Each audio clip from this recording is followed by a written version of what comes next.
What's up, everybody? Welcome to Basic Chem 101 with Sihlebonani. My name is Sihlebonani, and it's been too long since we heard from each other, but I hope you enjoyed our previous video, which was on role modeling. We were speaking to one of our fellow chemical analysts, which is Ulungam Tuyetwa, but on a different venture. We hope you enjoyed that one. But today we are going back to our usual business, which is Basic Chemistry 101, and today we'll be looking specifically at quantum numbers, but we'll be starting from Deproise relation, which is a continuation from the wave and the particle nature of light. So without further ado, let's do this. Please subscribe.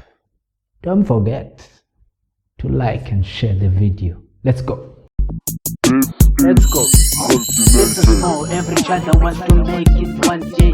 Zimbo say class and presence of mind is elsewhere. Bring out Uzuzani, I've not moved exactly. Already Alispani and the timer is nowhere.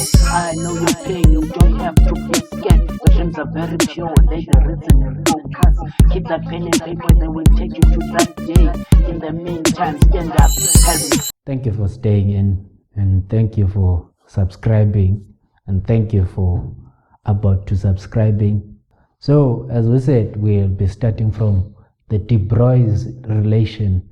If you remember from last time when we spoke about the photoelectric effect, Einstein said that light does not exist only as a wave, but it also exists as a particle. So if it exists as a particle, we came up with the equation, which is energy is equal to hv. Then we were able to use this equation in the photoelectric effect. With enough energy, an electron can be ejected from a metal surface. Now, that electron which is ejected from a metal surface, we also called it a photon. Now this photon is the particle part.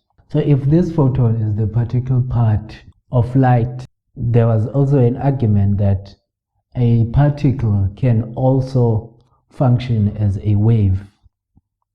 So this can also function as a wave. Now if this particle, let's say this particle is an electron. Now an electron can not only exist as a particle, but it can also exist as a wave. So since this electron was ejected as a photon, it has, they said it has speed, and also it has a mass. Your speed multiplied by your mass would give you your momentum. So therefore we can calculate the momentum of this electron that is ejected from that metal surface. Now it is this momentum which can be related to the wave-like nature of that particle, which is it can be related to the wavelength, and then the wavelength is inversely proportional to the momentum, which is speed, which is mass of your particle times its speed. Now this is where Deproise came in. He was trying to explain this relation of momentum with the wavelength of a particle. And then if this is the inverse proportionality, you can say if your electron has a speed of v, if we replace this, if your electron has a speed of v and a mass m, you can find the wavelength of such an electron. Now this one here is what you call your Deproise equation or Deproise relation. Now from this you can be given the speed at which an electron travels, and then they will ask for a wavelength. Then you'll use this equation to get your wavelength. That is how you'd be talking about Deproise equation.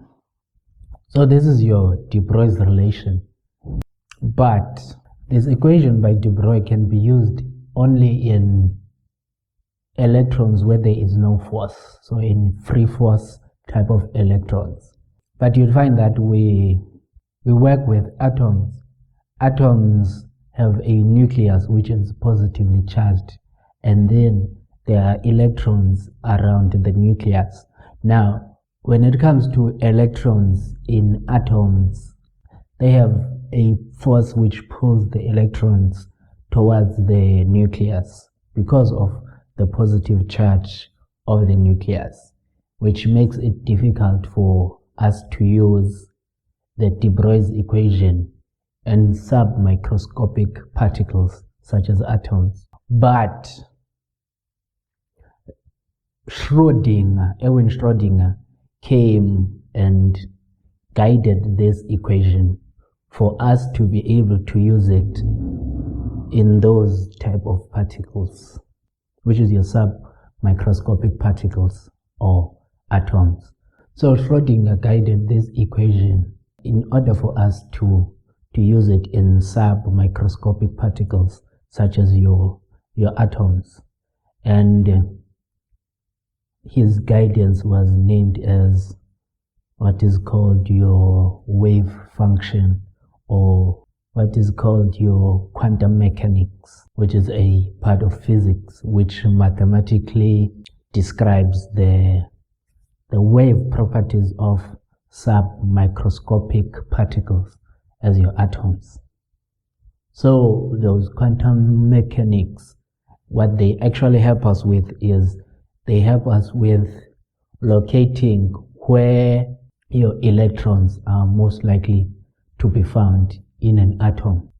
So if we say this is your atom, then we know that maybe this is your nucleus. What we know is that there are shells around the nucleus, or there are orbits or orbitals around the nucleus. What we know is that here you'd find maybe electrons in the first orbital. You find maybe 2 electrons that are there, and then maybe here you'd find 8 electrons in the second orbital. That is what we know. However, as we are still on quantum mechanics, a guy called Werner Heisenberg, he came and said that it is impossible for you to know the exact position and also the momentum of an electron in an atom. So I can never specifically say if my atom is here, it is going to such a direction. So if I know the position, I cannot know the momentum. So if I know the momentum, I cannot know the position. So I don't know which direction it's gonna go if I can pinpoint where it is, the electron in an atom.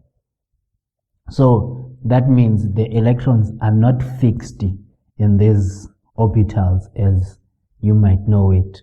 But if this is my nucleus, if there are 2 electrons and then this is the orbital, what I can say is that my 2 electrons, they are more likely to be found around this region.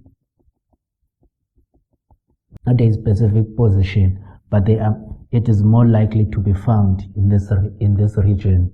And then if there's also some other energy level or shell, and then these electrons are more likely to be found around this region or the orbital.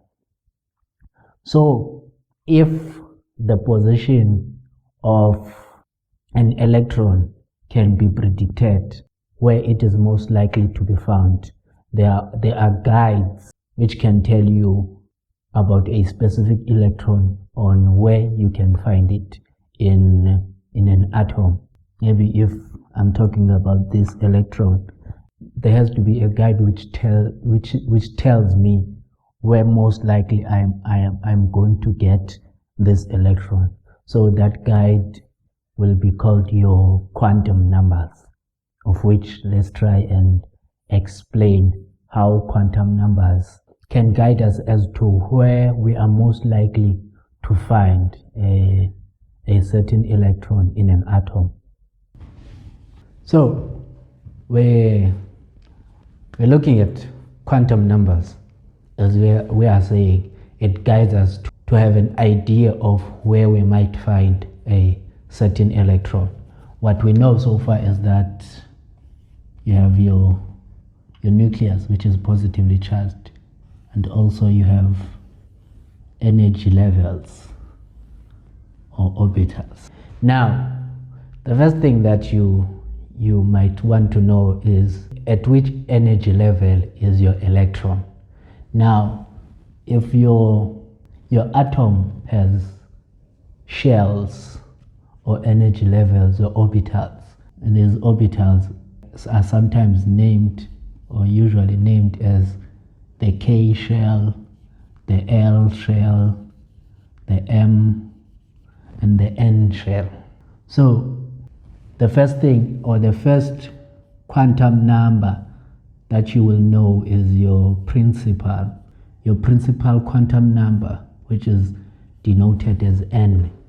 So this one actually describes the energy of your electron or energy level of your electron. And then it has numbers, which is 1, 2, 3, 4. That's where we'll stop right there. So it has these types of numbers. So if my quantum number is 1, there are chances that I will find my electron somewhere here in the K shell. It is more likely to be found there. I cannot point specifically where it is or where it is going, but there is more probability that I'll find my electron in the K shell, which is K, L, M, N. So that is the principal quantum number. And then if I know where it is or which shell it is, now I will need to know in that shell, in each shell there are orbitals also. So if I have K here, K has its orbitals, and L also has its orbitals, M has also its orbitals as well. So the second one will tell me the orbitals in the K, in the L, in the M, in the N shell, which is, this is the angular momentum quantum number, which is denoted as L. Now this one, it distinguishes orbital of the principal quantum number. So it has values as well, and their values will start from 0 up until n minus 1. So if n is equal to 1, it means L is equal to 0. If n is equal to 1, it means L is equal to 0. If n is equal to 2, it can mean L is equal to 0 and 1, because it starts from 0 to n minus 1. So 2 minus 1 is equal to 1. So if n is equal to 3, so this can mean L is equal to 0, 1, 2, no, it ends there at 2. And then, as we said, that the angular momentum, it tells you about the orbitals in a certain shell.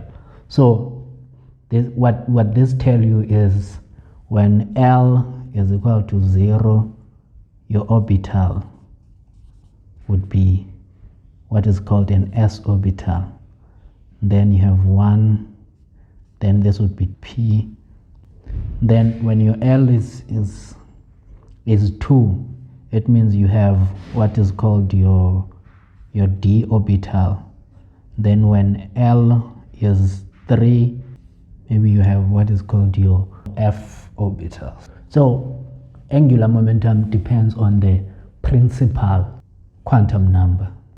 So you can't really know your angular momentum if you don't know your principal quantum number. And then also these orbitals in a shell, also they have also their suborbitals, and these suborbitals have different shapes.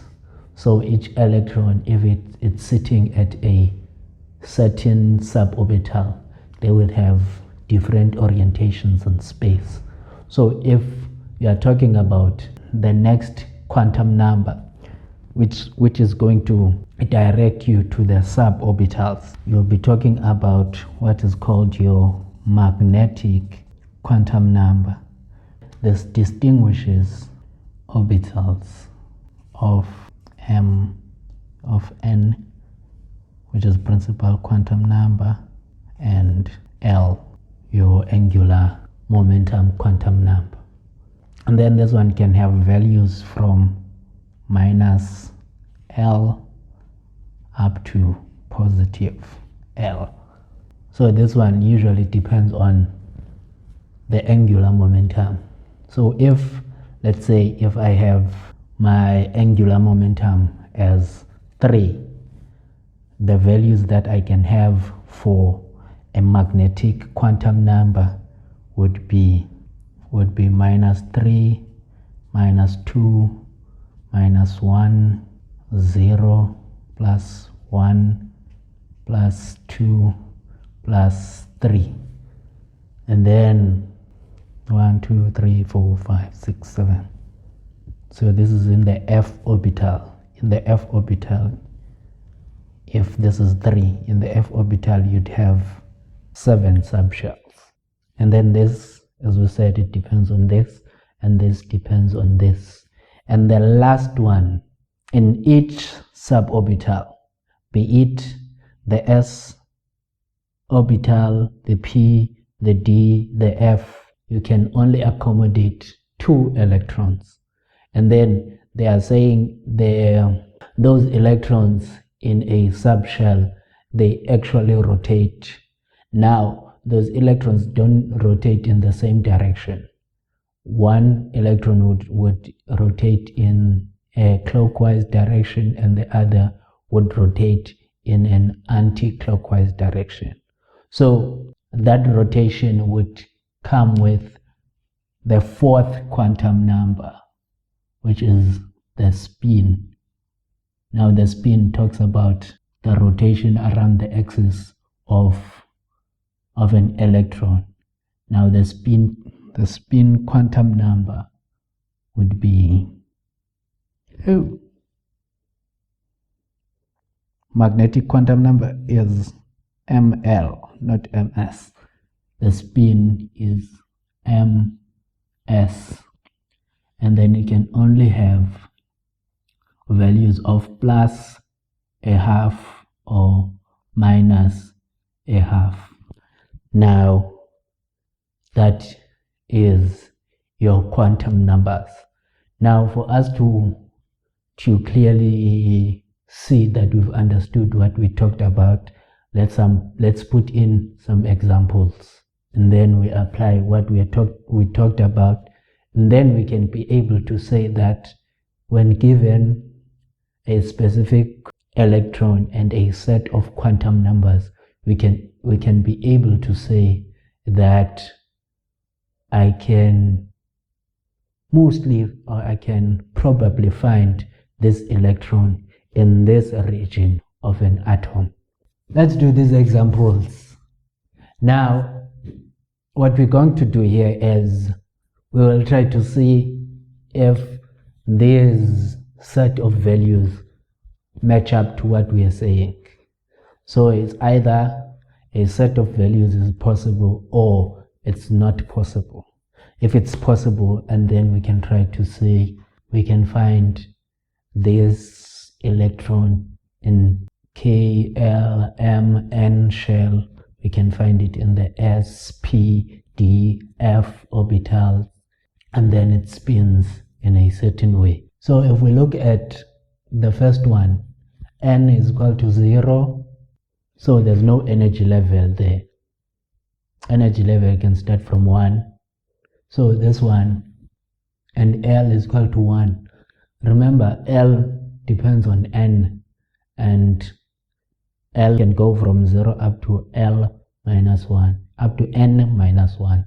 So if this is 0, this would be a negative, of which that is not possible. So we don't look at anything else. This one is not possible. Let's go to the next one. N is equal to 2. And then this one is 3.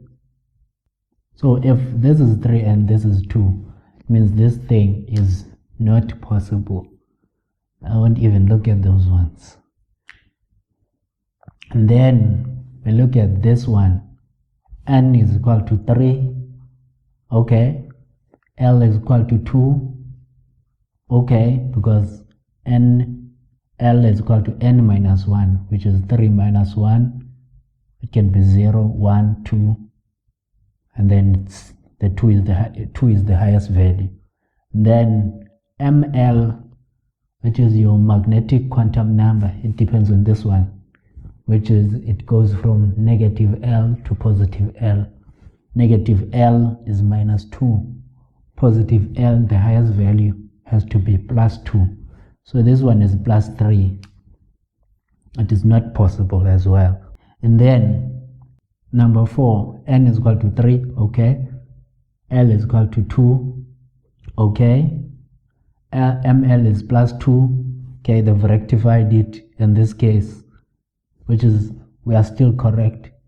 The spin quantum number is 0. Now we have a problem. That is the problem, because the spin can be either positive a half or negative a half. It cannot be 0. So this one is wrong as well. We look at the last one. N is equal to 2, okay. L is 1, which is this can be 0 up to N minus 1. N minus 1 is 2 minus 1, which is 1. Still correct. Then this one is 0. This one can go from minus L to positive L, which is minus 1 to positive 1. 0 is in that range. So this one is correct. Then the spin quantum number is positive a half. So this one is possible. And then if we look at our nucleus, N is equal to 2. So we are most likely to find this here. And then the subshell. So the subshell is P. So we are supposed to find this in the second energy level, then in the p orbital. Then the magnetic quantum number also talks about these orbitals have different shapes. So if you have a p orbital, which is like this, then you have -1, you have 0, you have 1, you have 0, you have -1. So if this is the p orbital has subshells which are px, py, and pz. So if this is 0, it means your orbital, you find it in the subshell, which is py. Here ml is equal to 0. So you are most likely to find your electron here. And then your positive and negative a half, your electrons would be standing in that order. So chances are we are looking at an electron that is standing upright in the py orbital in the second shell, which is the L shell. So that is how we would predict the probability of this electron. We are most likely to find it around these locations. So that is it with us and quantum numbers. I hope you understand quantum numbers a bit better than you were before. Keep practicing, and we will see you on the next video. Thank you very much for watching. Please continue to like, to subscribe, to share, because this won't go anywhere without you. Thank you very much. This has been Basic Chemistry 101 with Sihlebonani. My name is Sihlebonani, and this is the Health Nation.